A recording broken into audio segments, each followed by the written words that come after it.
নমস্কাৰ, আমি আজি দোচা আৰু বাদাম নাৰিকল চাটনি ৰেচিপিটা আগবঢ়াইছোঁ। আপোনালোকে চাই ভাল পাব।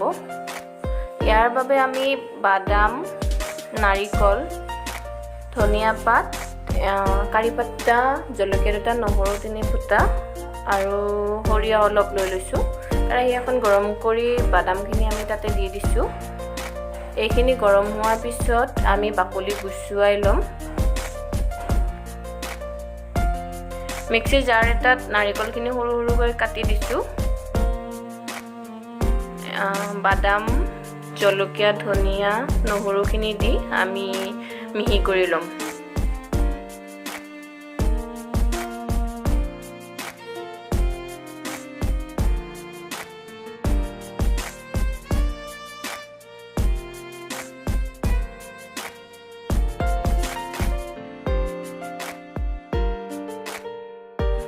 আমি এতিয়া এইখিনি আধা গুৰি হোৱাৰ পিছত পৰিমাণ অনুযায়ী নিমখ আৰু পানী দি ল'ম। আমি এতিয়া আকৌ এইখিনি ভালদৰে পিচি ল'ম। আপোনালোকে পানী নিজৰ ইচ্ছা অনুসৰি দিব পাৰে, যিমান ডাঠ আৰু পাতল কৰে নিজৰ ইচ্ছা অনুসৰি কথা হ'ব। এতিয়া আমি কেৰাহী এখন গৰম কৰি তাতে অকণমান ৰিফাইন তেল দি দিছোঁ আৰু ৰিফাইন তেলখিনি গৰম হোৱাত আমি সৰিয়হখিনি আৰু কাৰি পাত্তাখিনি দি দিম। কাৰি পাত্তাৰ সলনি আপোনালোকে নৰসিংহৰ পাত দিব পাৰে, আমাৰ ইয়াতে নৰসিংহৰ পাত নাপায়। আমি মিক্সি জাৰৰ পৰা চাটনিখিনি উলিয়াই ল'লোঁ আৰু ভাজি লোৱা তেল, সৰিয়হ আৰু কাৰি পাত্তাখিনি ইয়াৰ ওপৰত দি দিলোঁ।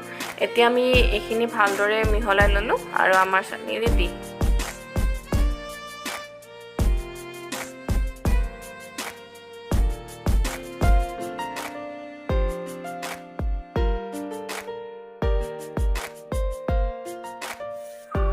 দোচাৰ বাবে আমি চাউল আধা কাপ আৰু বাকলি গুচোৱা মাটিমাহ আধা কাপ ভিজাই লৈ পিচি লৈছোঁ।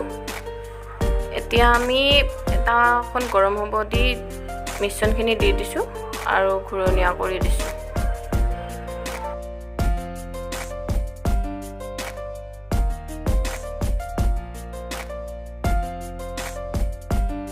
এতিয়া আমি দোচাখনৰ ওপৰত চাৰিওকাষে অকণমানকৈ ৰিফাইন তেল দি দিছোঁ।